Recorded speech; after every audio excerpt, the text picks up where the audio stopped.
Welcome to Cooking Time with Neil and Casey, with special guest Ryan Bean. Hey guys, how's it going? Today we're making a traditional Turkish dish called baklava with walnuts instead of almonds or pecans, which is what they sometimes use. So, our ingredients are 16 ounces of packaged phyllo dough, unthawed, 2.5 sticks of butter, 1 pound of walnuts. That's a lot of walnuts. That is a lot. 1 tablespoon of ground cinnamon, 1 cup of granulated sugar. Yeah, we've got sugar. 2 tablespoons of lemon juice of 1/2 of a lemon, 3/4 of a cup of antifreeze, It's water. 1/2 a cup of honey. Got honey.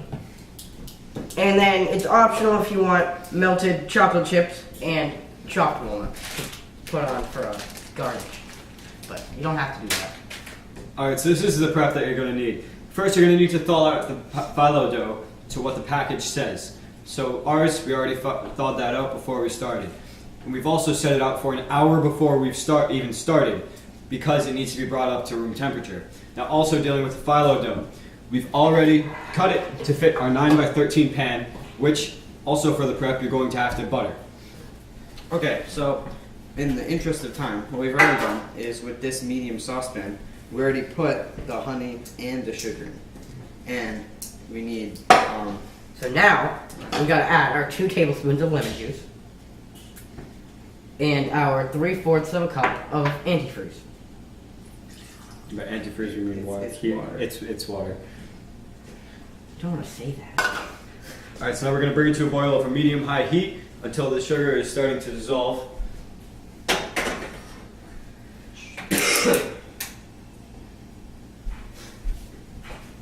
And then we're going to reduce the heat to medium-low and boil for an additional 4 minutes.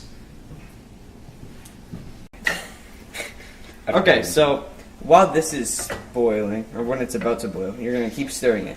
And then when it starts boiling, you're going to leave it there boiling for 4 minutes without stirring.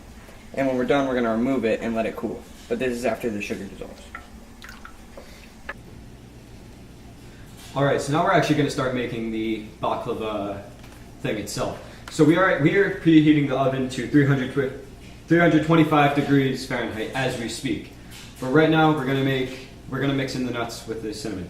So we've put the walnuts through a food processor already, so that way they're finely chopped. We pulsed it roughly 10 times. So we're going to add those to a large mixing bowl, as well as 1 tablespoon of cinnamon. And we're going to toss those together.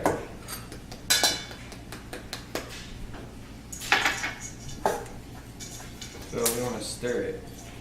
Yeah, you just want to stir those together until they're nice and well combined. Alright, so the honey sauce has been boiling for 4 minutes, so we're going to remove it from the heat so we can bring it back to room temperature.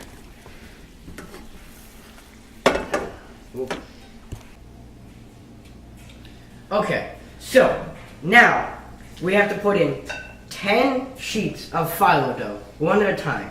And in between each sheet that we put in, we have to brush it with butter. So butter each layer. Yeah. And be And very then- gentle, because the phyllo sheet, it rips really easy. Yeah. So we have to be very careful So when we here's what we're doing, lift them. is we're just taking We're just taking a brush and then lightly just going over the top of the phyllo dough with a little bit of melted butter. And then over each phyllo dough, we want to pour in about 1/5 of the nuts. Yeah. Okay, so Neil's just very carefully putting in the layers and putting butter over them. And after you finish about 10 layers, you're going to put in 1/5 of the nuts. And the amount of layers you put in changes after each time. Okay. So this is the 4th layer that I'm about to put on. And Neil's buttering it right now. And these layers are extremely thin, and that's where the word phyllo came from, because it is leaf. Well, it means leaf. In Greek. In Greek, it means leaf. These are literally as thin as a leaf. So don't be worried if it gets wrinkled or it rips or anything. It'll be all right once you get cooking. As long as it doesn't rip in two. Yeah, as long as the dough doesn't actually rip in half, you should be fine. Okay, so this is the 10th layer. And we're just going to put this over. And Neil's going to butter it.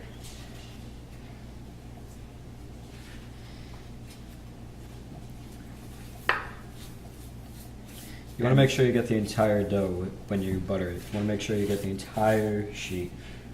The corners, everything. And then when Neil's done putting on the butter, Casey's going to put on 3/4 cup of walnuts.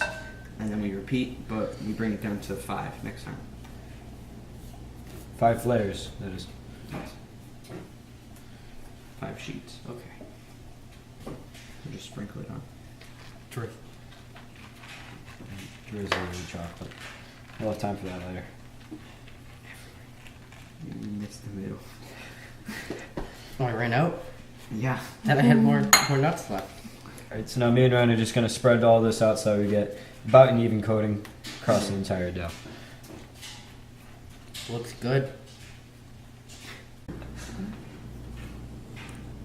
So, after adding 39 layers of phyllo dough, we're on our 40th now. Okay, so for this last one, we're just going to put it on and put butter over it. So what you wanted to do for the whole thing is you'd put 10 layers of phyllo dough, then you put 3/4 cup of nuts over it, then 5 layers, and then 3/4 cup, and then 5 layers again, and then 3/4 cup, and then 5 layers again, and then 3/4 cup, and then one more 5 layer and 3/4 cup of nuts, and then you just put 10 on and you just butter it. And then every single piece of dough you have to butter before you put on the next one. Yeah, it's a very long process. It took us like an hour, probably, although Somewhere around there. about because we're professional. Yeah. Okay, so what you're going to do now is we're going to cut it in 1.5 intervals going this way. So like if it's put out in a rectangle, cut that way. And then we're just going to cut it diagonal in another 1.5 intervals. And you're going to try to make it into almost like diamond shapes. So that way when it cooks, you can pour honey over it and it will seep through to the bottom. Okay, so now that we're done cutting it into diamonds, we're going to put it in the oven at 325 for about an hour and 15 minutes until the tops are golden brown.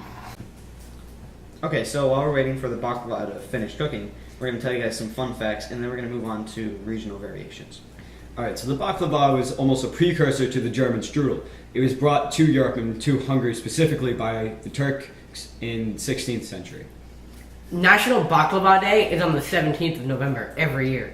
Okay, so the origin of the name baklava is argued over. Some claim it could have Turkish origins and others think it could be from a Mongolian root. So now on to regional variations. So in Lebanon, it's usually, rather than cut into diamonds like we had just done, it is usually rolled very, very, very tightly. And also, rather than using the sugar and honey mix, they use a thing called attar syrup, which is usually orange or rose water alongside sugar. And then in Greece, baklava has 33 dough layers to represent the years of Christ's life in the Christian Bible. Baklava is made with sugar syrup and walnuts in Bulgaria, Serbia, and Macedonia. So in the Balkans, it is actually a very, very popular dessert. It's usually made on special occasions, especially by the Islamic religion during Ramadan and Eid al-Fitr, and sometimes by Christian during Pascha and Christmas. And in some places, the name can change slightly. Like in Armenia, the name of it is baklava, and it's made with cinnamon and cloves. And also going back to what I said earlier, in Lebanon it is batlewa rather than baklava. And baklava is made of phyllo pastry sheets, nuts, like pistachios, walnuts, hazelnuts, almonds, sweet butter, cloves, sugar, cinnamon, and a syrup combination with orange and lemon rind in Israel. In Jordan, baklava is made of dough layers filled with nuts such as pistachios and sugar or honey. Okay, so now Neil is going to take it out. It's been there for about an hour and 15 minutes. And Casey is going to drizzle it with the honey sauce. And when he's done, you basically let it sit for 4 to 6 hours in room temperature. And then you can put a towel over it, and it should last about 1 to 2 weeks if you just keep it in room temperature. So,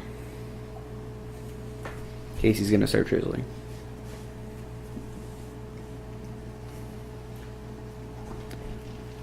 And don't worry if it sizzles, it's supposed to do that.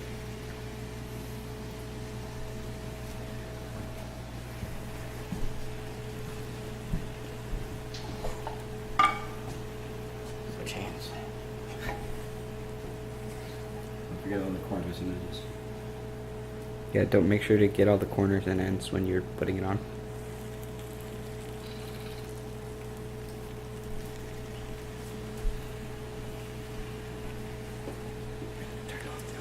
And now you just let it sit there for 4 to 6 hours. Okay, so this is what it looks like when it comes out of the oven. And it doesn't cool for 4 to 6 hours, so sadly we can't eat it here. But we're gonna bring some in for Miss Lewis after we put in chocolate and nuts on it. Like we drizzle melted chocolate.